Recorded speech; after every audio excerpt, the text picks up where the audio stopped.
Alberta is blessed with a wide variety of high-quality sports, rich with talented athletes and successful franchises in all levels in any sport.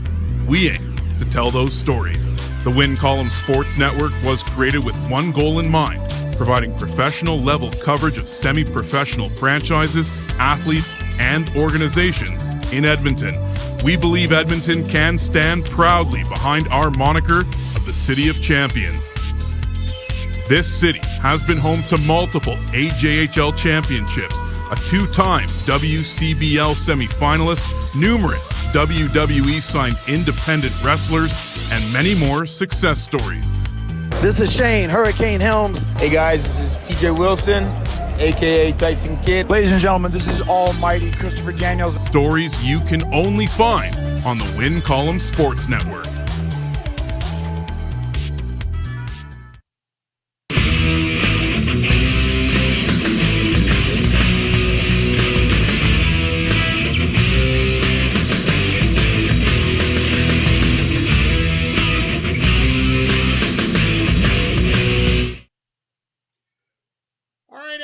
Welcome to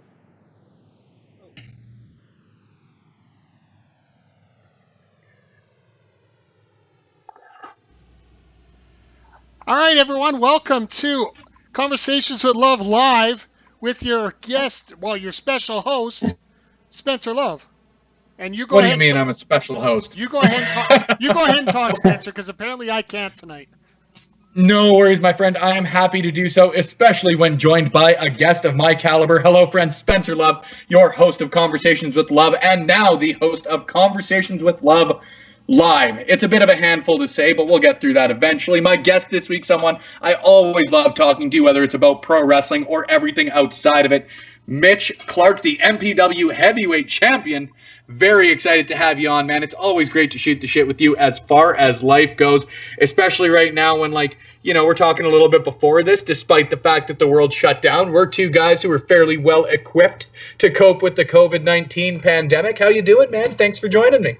I'm doing well. Thanks for having me. Happy to have you, especially I haven't seen you since the last Monster Pro Wrestling show on March 7th, but you certainly didn't have such a glorious mustache when I did see you. Yeah, I've been growing the beard, and then yesterday I kind of cut the Lemmy, so I just had the chin missing. And then this morning I cut this off, and the girlfriend's like, "Oh, so that's what we're doing now." So we'll see where this goes from here. Fair enough, man. For what it's worth, my hair, I'm wearing the hat all the time now because I look like a chia pet. But my girlfriend has said I'm going to shave my hair eventually, but she's got the chance to not only give me one haircut, but the opportunity to get one get out of jail free card if she completely screws it up. So should be fun. Stay tuned for the next couple episodes of this. But obviously, man, great to have you on. I mentioned right off the bat the Monster Pro Wrestling heavyweight champion, but for anybody who hasn't had a chance to come to a Monster Pro Wrestling show or experience any of the podcasts that we've put out previously, whether it's myself or Anthony over at WrestleSode, just a bit of a brief background into who Mitch Clarke is. I wrestled in high school and in university when I went to the U of S, and then I fought professionally for a little while.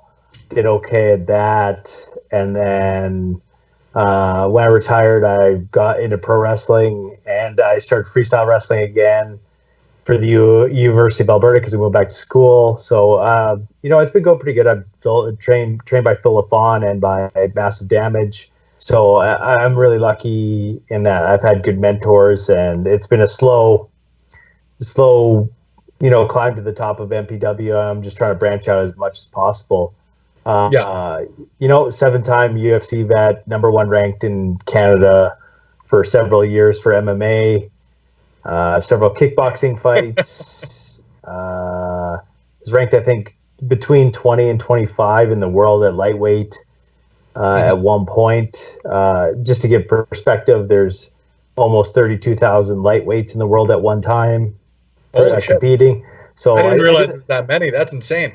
Yeah, so I did okay, to say the least. But not bad for a kid from Saskatoon and transplanted to Edmonton. I've been really lucky in my life. I've been taught to work hard. I've had really good coaches. I've surrounded myself with good people, and that combined with work ethic and being willing to learn takes you a long way. So, had a fun journey. Very cool to hear. Now, as a guy, you're obviously a super nice guy. I feel like I start every time I talk with you with saying that, because it is always a little bit, not jarring, but a bit surprising, I think, for anybody who speaks to a professional wrestler or UFC veteran to find out, for the most part, they scare the shit out of most people. Mitch, you're a nice guy. What draws a nice guy like yourself to the art of combat sports? I think that, I really enjoyed wrestling. Okay. Freestyle wrestling. And Greco-Roman, I competed in a decent amount. I think the big thing was it was hard. Not everyone can do it, and that's a big thing for me. Is if you have to elevate yourself to be able to really be successful at these sports. So working hard is an important thing to me. And then I didn't want to cut weight anymore, because I used to wrestle 66 kilos. It's 145 ish, 146, I think, with the kilo allowance. So it was really hard on me. So I slowly transitioned to MMA. I had my first amateur fight at 185 pounds. And then went back to set 170, then 155. I don't know. For me, for fighting, it really was, it's not this weird intent to hurt your opponent. It's about competing. It's a puzzle you have to figure out, and you're constantly thinking about how you can become better, because you can always find something to get better at in those combat sports. Improvement's an important thing. You can get 1% better every day, every practice, quite easily, and it's very mentally stimulating. I have I have bad ADHD, and so if you see me and you have a conversation, I'm checking my phone. It's kind of a nervous twitch almost, as opposed to I'm just being a rude jerk. And what I find is with these, jiu-jitsu, with wrestling, with pro wrestling, it kind of calms that down and really allows me to focus. And that's what I really enjoy about it. It really gave me that gratifying, that gratification from learning and being able to really focus and be in the moment. So, it's not from wanting to hurt people, although I can. It's more so, it's more so about, that martial arts journey, that martial artist journey. And, it's fun. I enjoy learning, and, even now, even though I'm not fighting, I still, plan on competing in jiu-jitsu and stuff like that. So rolling is always fun, because, you slap hands and you simulate murder on each other. So it's a good time. Mitch Clarke, simulated murder participant, joining me on the show today. Just a quick thing, guys. For people watching right now, remember, you can talk to Mitch Clarke yourself through the Facebook Live chat. It'll come right up on the screen, and I'll interrupt Spencer just like I did to answer any questions for you. Thanks, Mike. You give me an opportunity. Mitch, I figure, is a good Saskatoon boy. Enjoy a Saskatchewan water. This podcast brought to you by Pilsner, as always. I wanted Big Red to ask Gum. you. Hashtag Big Red Gum. Hashtag Chew Big Red. Don't forget to get your questions in early, and or push for a Big Red Gum sponsorship for myself and Mitch Clarke. Seriously, we're not asking for much. We will pay the shipping as long as they'll send the gum for free. I don't care if it's more than the gum ends up being by this point. It's about the principle of the thing, but that's neither here nor there. Back to sort of the UFC versus the professional wrestling side of things. One thing I wanted to ask you about was sort of the mental preparation behind it, because obviously two combat sports, but very, very different in the way they're performed. How did you sort of find yourselves mentally preparing differently for a UFC fight versus approaching a professional wrestling match? Professional wrestling, for me at least, it's still, you still get those butterflies. You still you feel the anxiousness, and it's because you care about what you're doing, and you obviously want to do well and have good matches. And you still get that like when things don't happen the way you want them to, you still get that disappointment. Just with fighting, there's so much more pressure. For me, you're fighting once or twice a year if it's a good year at the highest level, and there's so much pressure. And like after the fight, regardless of outcome, you get this massive wave of like just this pressure's gone, and it's so good. Like when you win, it's super awesome, and when you lose, it's the worst thing ever. It's these massive peaks and valleys that you get from it. And then, for me personally, as my career went on, the anxiousness that came before the matches became higher and higher. And it started to lose a little bit of its luster, and it affects you personally, emotionally, because it's just like, it was especially, I'll speak openly about this too, is when the UFC was bought by WME, everything changed. It was, you felt like you were a number. You didn't feel important. Not that Zuffa made me feel like I was particularly cool or important to them, but you got to know the people in the back, and you got to this sense of community, at least somewhat. You felt like a number. They lost a bunch of my paperwork. I had to repay for visas. I had to repay for stuff like MRIs, MRAs, all these little things that like it adds up. Like I don't want to be, basically near the end, I wasn't fighting because I had to work to be able to afford to fight, which is baloney. Yeah. So for me, preparing for a fight, obviously what I learned too is the importance of, the mental preparation is so important. Being able to have a mission statement in your head, game planning. I was really lucky. I spent my last 2 camps at Greg Jackson's, Jackson Wink MMA. Greg Jackson's known as a tactician, Mike Winklejohn as well for the stand-up portion. So you learn the importance of visualization and breathing techniques became really important as well. So it's different. Both are equally, I can't stand when I see guys after when they lose in fighting, and you could tell they didn't really care. And to me, that says you don't care about the sport. And it's the same thing kind of when I watch guys in MMA matches, not MMA, sorry, in wrestling matches, when they kind of like don't care before, they don't care after. And maybe that's just being, you've been in the business for so long that, maybe it's also lost its luster a little bit. But I think that with pro wrestling, it's an ever-evolving sport that you can always be changing. You can always be getting better. You can do less. You can do more. You can always change. And, it kind of brings that other mentality. You can always do 1% better and improve your overall presentation. For me, it's really important to ask questions to people who are more experienced than me.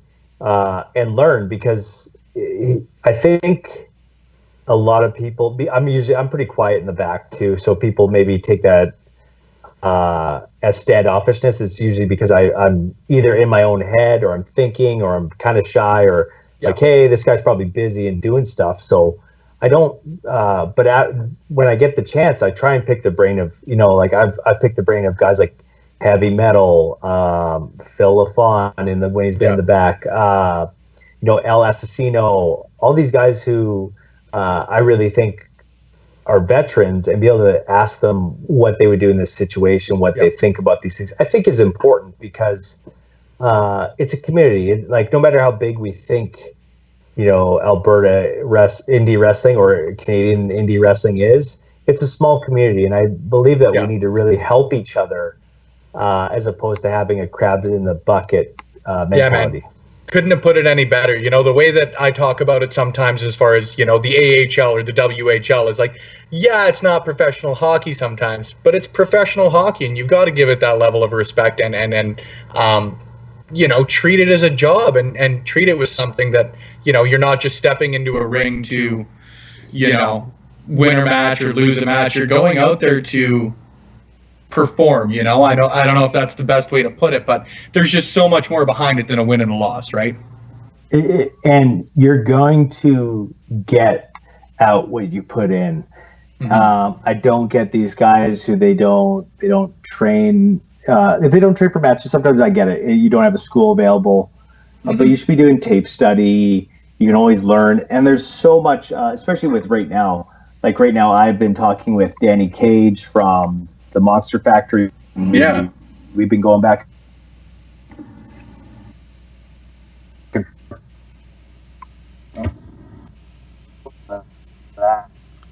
Oh, give her 1 sec here, Mitch. You're cutting out a wee bit. Sorry. There we go. No worries. I got you back. We're good? Yes, sorry. Danny Cage from Monster Factory. Yeah, we've been conversing back and forth. He's been helping me. He's going through my matches. But to me, there's so much other stuff that goes into it. Watching matches, detailing stuff, talking with coaches or other people you respect, training in terms of, lift weights or run or get some type of cardio in. I don't really have a ton of respect for guys who every match blow up really bad and they look bad and they don't like it. To me, it says you don't care about the product. And if your character is to look slovenly, then make that work, but still be able to know how to work it. The best example of this is beautiful Blake Cannon. Is if he's tired, you don't know, because he does his job, because he interacts with the crowd and he doesn't get all types of blown up where he can't do anything in the match. He does a great job of that. I know I make fun of him a ton. As if you go through my Twitter profile right now. I was just going to ask, how are your DMs looking? Dude, it's so weird. I get a couple of those a year. That makes no sense. I've had a couple stalkers. I had a really bad one at one point when I was still fighting. After I beat Al Ikinta, apparently she's one of the reporters, and she asked me questions. And somehow she got my phone number. She lives in Texas. Oh. And oh. She, technical times. I think you're back. It's all good, Mitch. I think you're good there. Maybe. I think Armin Tanzarian's right in the chat room. The SaskTel internet is almost as bad as the Pilsner. I was going to avoid that comment just based on the fact that I am enjoying my Pilsner quite a lot right now. But I will concede on the SaskTel internet there. But Mitch, you were Mitch, are you back? I was talking about my stalker. Where did it kind of cut off? Just as you were bringing up the reporter. Yes. Oh, so I win this fight. I'm slightly concussed, so I'm not in the best place. I'm talking, and then apparently she thinks that because I'm super polite or nice that this is flirting, because this is the society we live in, apparently. Yeah. So she gets my number, starts WhatsApping me. I don't know how she got my number. Wants me to move to Texas to live with her because that's a viable option. 100%. Texas is great, right? Yeah. It's I'm a big fan. They have good barbecue and stuff like that, but it's not a place I'd really be interested to live in, to be honest. No. But it became a whirlwind. She came to my next fight. I blew out my knee, and I'm in the hospital in Vegas. And my cornerman and one of my good friends, they leave because they found out Christy Mack was in the waiting room. And so they leave to go check that out. Yeah. There's one of those where it's like, hey, Christy Mack's in the waiting room. Christy Mack's in the waiting room? I'll be right back, Mitch. And they just they peace out. And I'm laying here all drugged up. And then in walks this stalker. I'm drugged up. Trying to fend off with very minimal ability to do anything, just trying not to get molested. Trying your damnedest not to be polite again, unless she think it's second base. Oh yeah, so it was a mess of a time, man. And then we have this current Twitter stalker or Facebook stalker, and I've just been trying to do things just to make her go away just by being obnoxious, but it's not working. People need to work on their social skills, apparently. And that's coming from me, which is a bad thing. Hey, man, that's coming from us, so don't get me wrong there. You have someone firmly in your boat as far as that goes. And according to Chris Parrish, it's actually the stalker is actually Blake Cannon. No, the stalker's DDP. We all know that. Sorry, at least I popped you, Mike. That's half the goal of some of these. Mitch, we got a fan question submitted for you because the phrase has not been beaten to death yet. What is your Alberta Indie dream match? Like, does it have to include me or? You know what? It was in specific, so let's go with including you. For me, there's so many good matches. I'd really like to. There's a couple like really good ones. I'd like to see I'd like a chance to wrestle guys who've been doing it for quite a while. Michael and Richard Clarke would be a tremendous opportunity. I watched him in the PPW matches too, as well as his PWA matches. He can do everything. He's so fun to watch. That for me, I feel like you can learn a lot no matter what happens in the match. You can glean a lot. Guys like Sydney Steele as well, you can learn a lot from. For me, it's guys that have more experience than me, which, there's a wide list.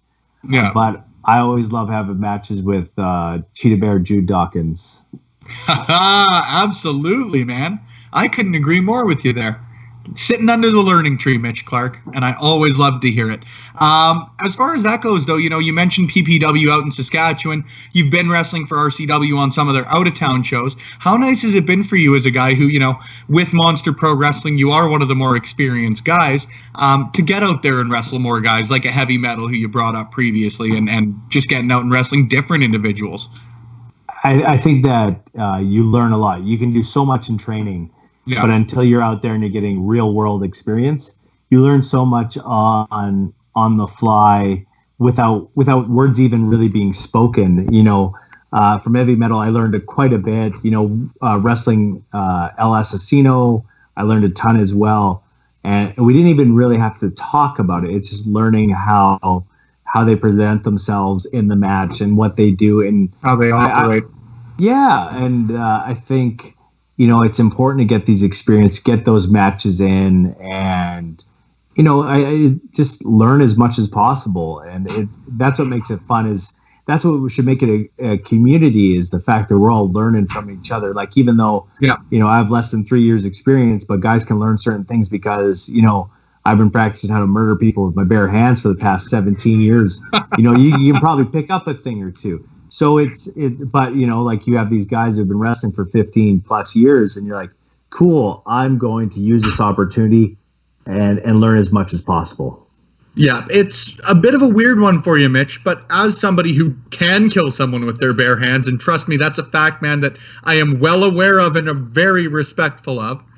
How hard is it, or how hard was it perhaps when you started transitioning into pro wrestling to consciously avoid sort of, I guess, actually hurting people? Because, let's not tear the curtain back too much, but the goal in pro wrestling isn't to actually super kick someone for the most part, for example. But I would have to assume there is a bit of a transition period as far as that went for you. I think I was really lucky in that I had training partners where we would work stuff out. And this is in fighting. When I was at Jackson Wink, I was working out with Diego Sanchez, Devin Clark, both UFC vets. One's a 205er. I was the guy who I was watching before I transitioned to fighting in Diego Sanchez. So we've worked a lot of stuff, and you don't want to hurt your training partners. You break your training partners, you don't have training partners anymore. So that makes a lot of sense, actually. I know it's dumb that I didn't think of that, but yeah, that makes a lot of sense. But at the same time, there's times and places to be able to go hard and train really hard and spar hard.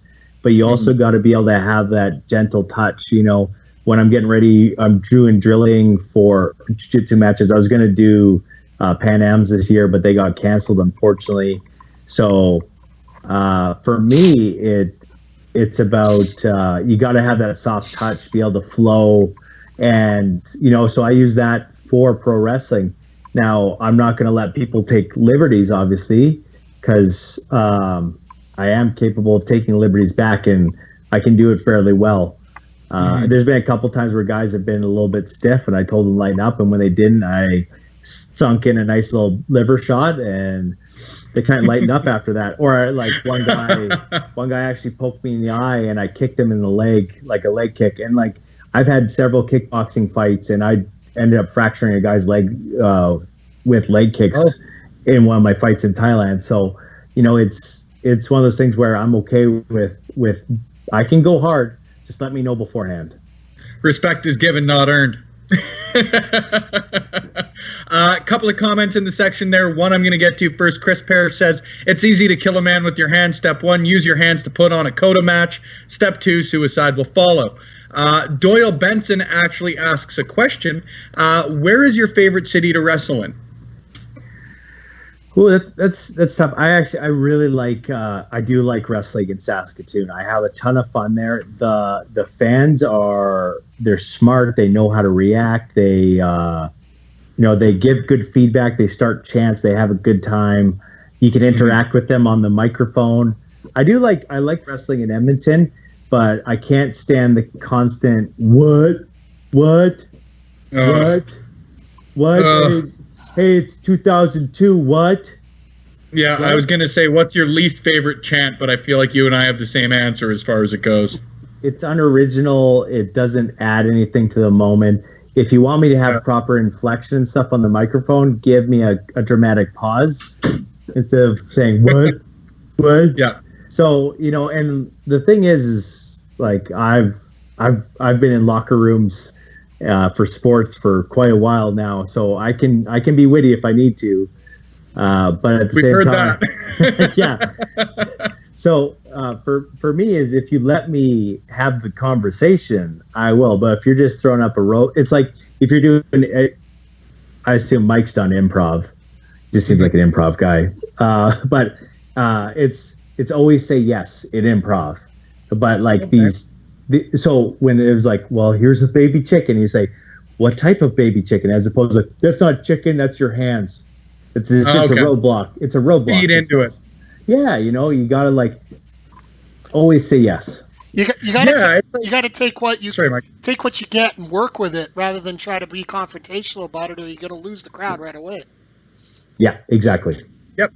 I guess like it's not the best way to put it, but it is that suspension of disbelief in the sense that, I think a lot of people are pretty aware of the sense of professional wrestling, for lack of a better way to put it, in the sense that it is a predetermined sport. But I think that anybody who comes there with the sense of, oh, this is predetermined, really is not going to enjoy themselves, And same sort of thing. Like if you're there to get yourself over or interrupt, like you say, a promo or whatever it may be, like, are you really there to enjoy the product?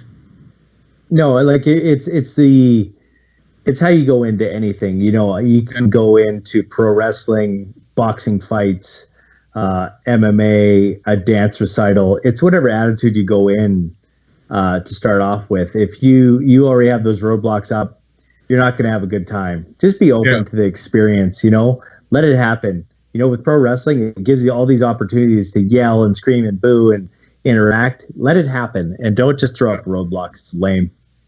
100%, man. Now, something that I would have to assume that you would have needed an open mind for as much as I did and still do. How did you feel about the Teenage Mutant Ninja Turtles movies? The new ones? Yeah. Garbage. They're just garbage. I'm sorry. They're garbage. They're not fun. They look weird. And that's the worst part of it. I think that people see, and don't get me wrong, like the Marvel movies, I think walk a great line with it, but they see how overly serious some of them can be, and I think they tried to encapsulate that, and it doesn't work for mutant turtles that eat pizza. So you're 100% correct. It's so like during this whole pandemic, I've been going weekly and to the lobby on White Ave. They rent out horror movies and other specialty films. Oh, cool. Yeah, so they do curbside pickup and drop off. You just e-transfer them, boom, you're done. And where are they? Where are they?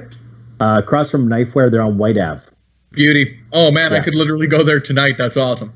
Yeah, so like he's there from 12 till 7, I think, almost every day. You give them what you want.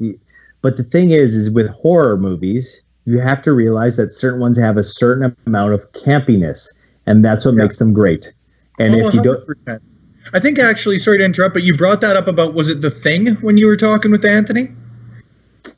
Maybe. I like The Thing is probably my favorite film, not just. Okay, that's maybe where I'm confusing things. No, but like you take, I watched. It's called The Stuff. It's from the 80s. It's super I'm already campy. excited. Yeah, but it's super campy. It has those cheesy one-liners and all that crazy stuff. And that's what, like, you got to buy into the product. Mm-hmm. And, you know, in pro wrestling, sometimes it's awesome just to have some campiness, have some fun, realize that, you know, life isn't always so serious. Completely agree with you, man. A couple of things that I do have to ask, because we got about 10, 15 minutes left here. And I had to ask you, but it's a long backstory as far as my intentional question here goes. So what I want to ask of you, and it's a bit of a story time with Mitch Clarke here, but a little bit of a background just into the relationship between yourself and Lumberjack Larry. So when I was kind of getting going, I had some of the submission matches going, and I was slowly kind of like easing my way into pro wrestling. He'd already had several matches, and I'd been feuding with the Catalyst, Mike. What is it? Catalyst, I do believe, yes. Yeah. So I was feuding with them. They had taken Larry out in one of the Ripper Royals. And he had to get knee surgery and stuff like that. So he was off. I was coming back. And they were a tag team. He needed a tag partner. We got set up. So for us, we worked really well together. We won the tag championships twice. We had good matches. We had good double team maneuvers. I had a lot of fun working with him. And then he was up. We had both won the Leo Burke Cup. So I won. Technically, I think I won first, but whatever. We'll leave that one where it is. To this day, I was in charge, and I was still confused the hell out of it. So, but we were both Leo Burke Cup winners. So what happened was both of us got a title shot at our choosing. He used his against our champion at the time, Shawn Martins.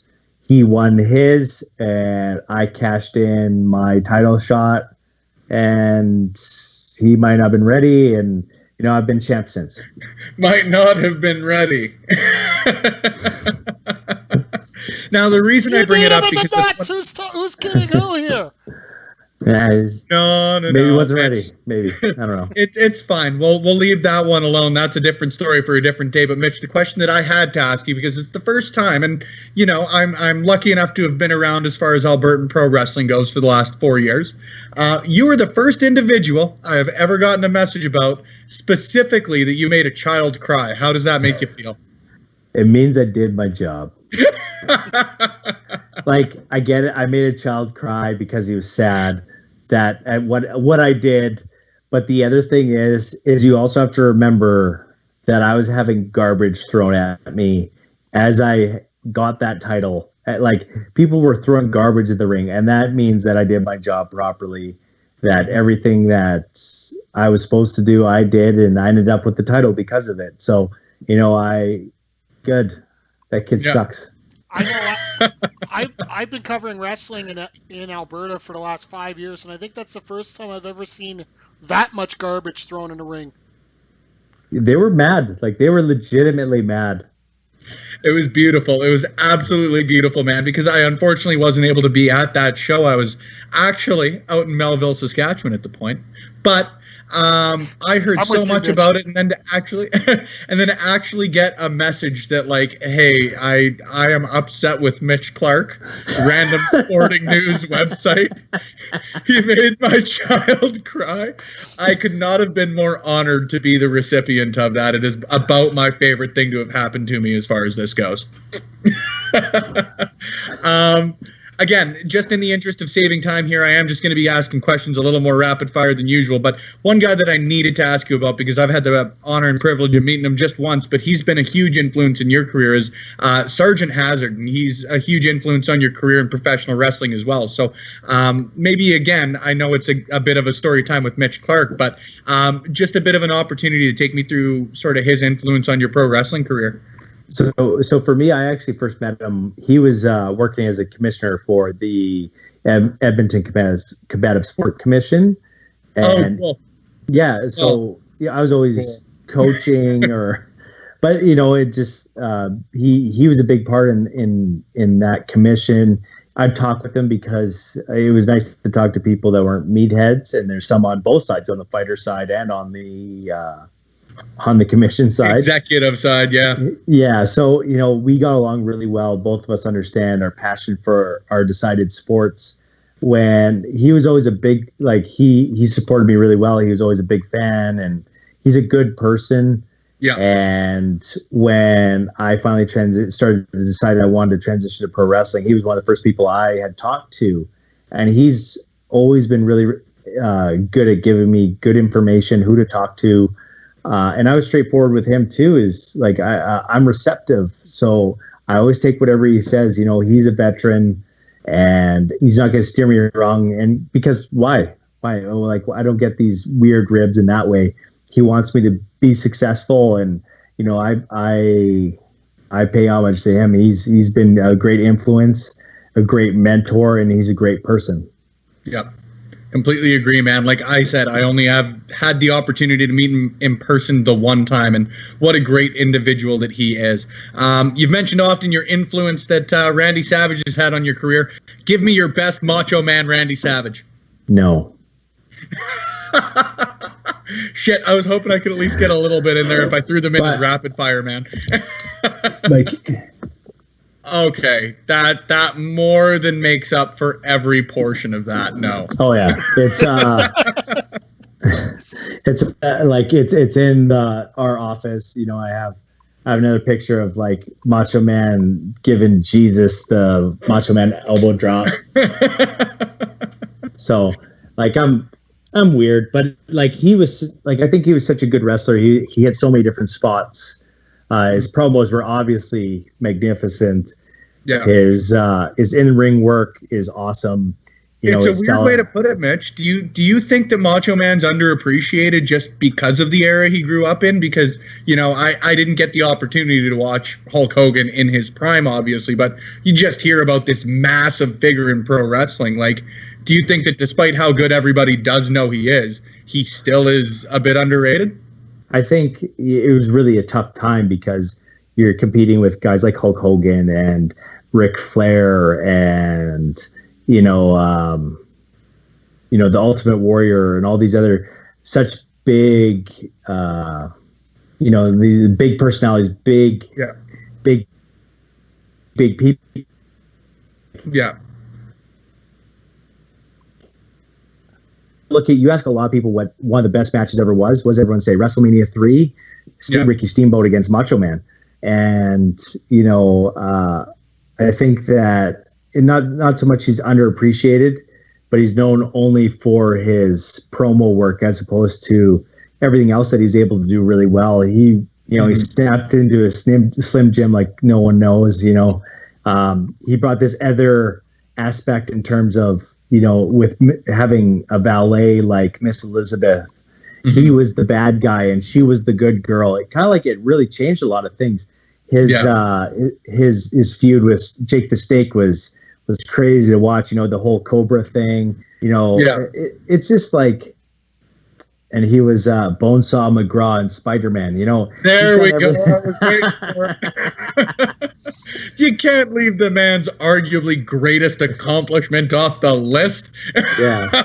So, I think he's like a nice Scotch. He's not for everyone, but people with good taste, they love the Macho Man. Mitch, you've got such a way with words, my friend. If only people would stop effing whatting you. Man, it's always appreciated when you hop on the show, and I'm going to say that because we'll wrap it up here sooner rather than later. But again, a couple quick ones for you. What drew you to Perry Saturn of all people? I actually really like Saturn as some of his great work in WCW before he joined the Flock, even when he was a part of the Flock, and then when he left. I think he's a great worker. He's fun to watch. He puts together really good matches. I think that sometimes because his personality wasn't so large, that he gets kind of like, even in terms of when the Radicals came over, he was the forgotten one. And then he pulled that incident with Mike Bell. He got stuck with the whole moppy gimmick and eating crayon shtick, and it's unfortunate. And I was watching.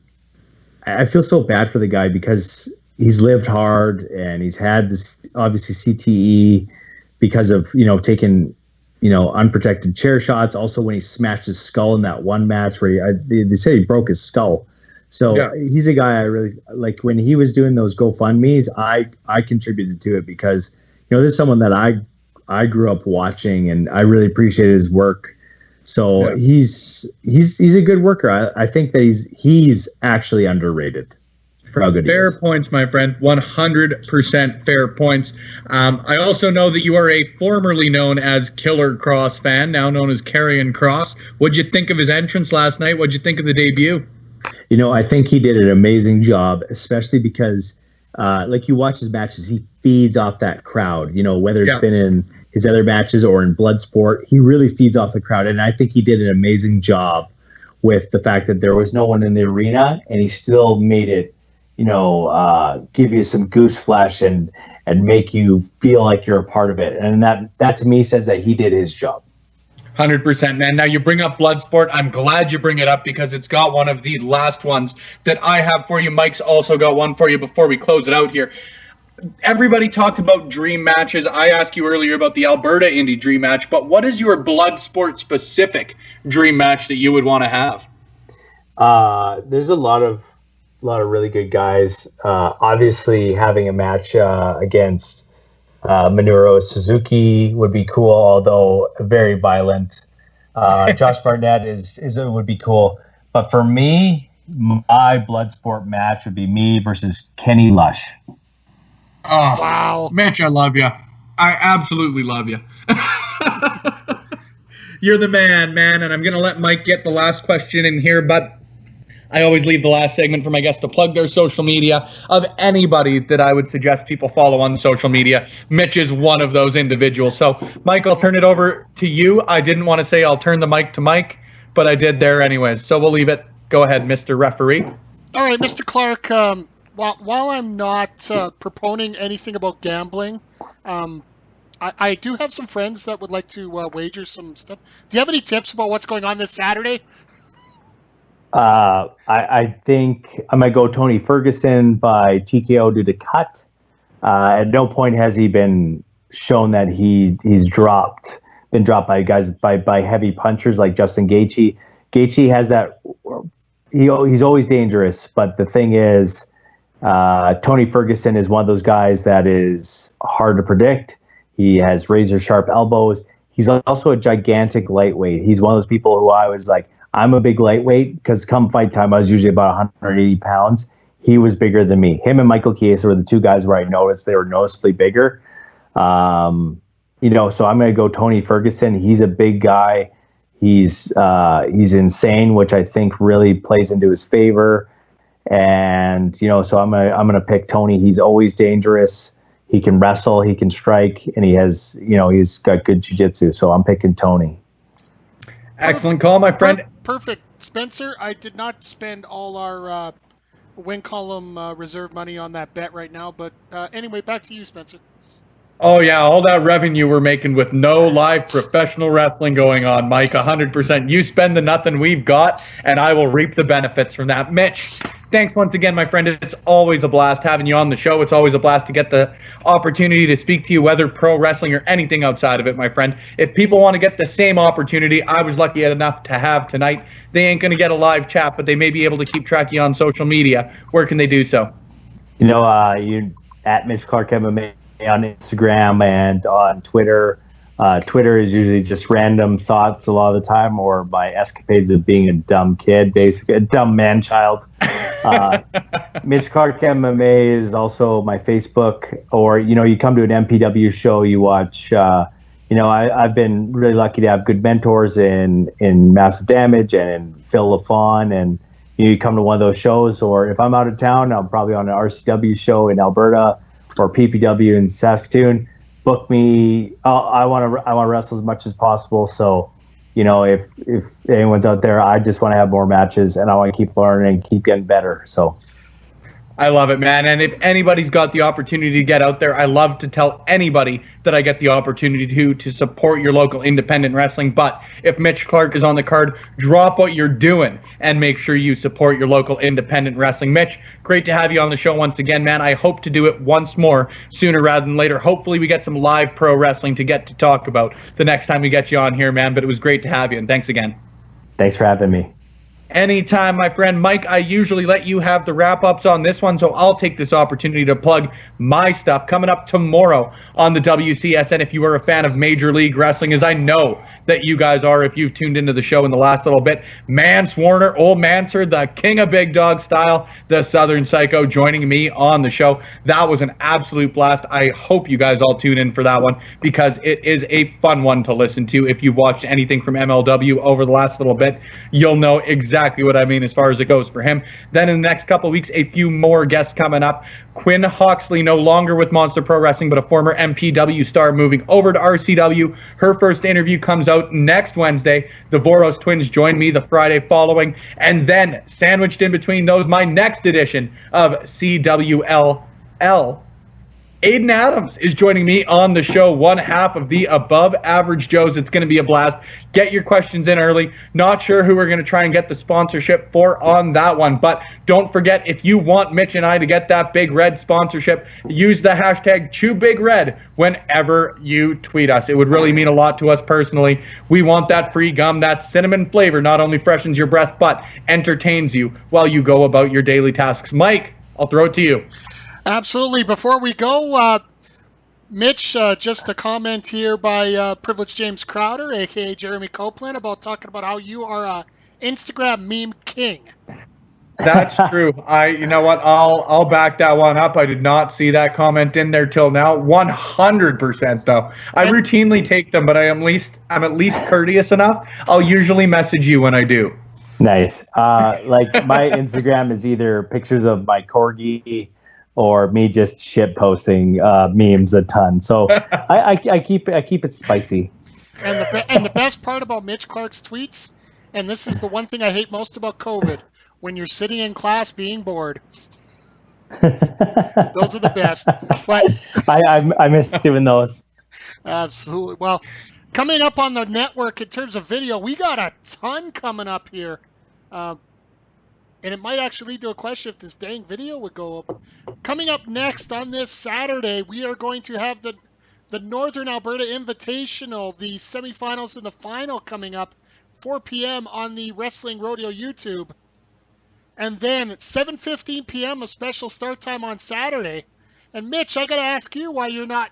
You got to get involved in this. The MPW Virtual Madness on Twitch here, featuring the Dad Bod Squad, beautiful Blake Cannon, Danny Evans, MK Singh.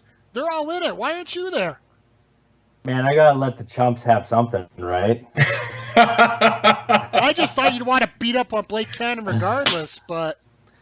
Man, life's beating up Blake Cannon enough as it is. Fair enough. Ouch. Going on from there, we got... How am I supposed to promote my upcoming interview with Blake Cannon now?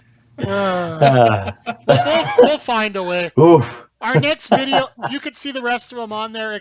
I just want to point out our next video on the Backbreaker Media and Wincom Sports Network channels is going to be this Sunday, 3 p.m. Mountain, with the OTTR Live? Is that how you do it, Spencer? Live? Yes, it's Over the Top Rope live this Sunday, 3 p.m. However, not taking place at Beercade YEG, the home of Edmonton Pro Wrestling as per usual, but plenty of laughs, the real winners, I can guarantee, despite the fact that I know I'll be going home with the WCSN Elite Championship. The real winners are you, the fans. Fair enough. And, well, on behalf of Mitch Clarke and Spencer Love, this is Mike the Ref saying thank you for joining us here on CWL Live with the Danger Zone, Mitch Clarke. Thanks, everybody, and have a good night.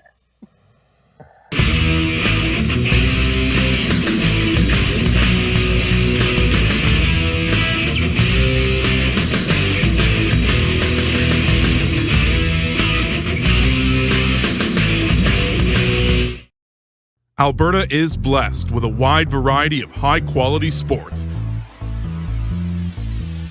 rich with talented athletes and successful franchises in all levels in any sport.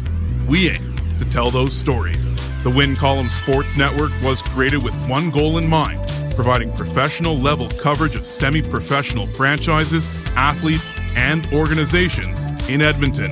We believe Edmonton can stand proudly behind our moniker of the City of Champions. This city has been home to multiple AJHL championships, a two-time WCBL semifinalist, numerous WWE signed independent wrestlers, and many more success stories. This is Shane Hurricane Helms. Hey guys, this is TJ Wilson, aka Tyson Kidd. Ladies and gentlemen, this is almighty Christopher Daniels. Stories you can only find on the Win Column Sports Network.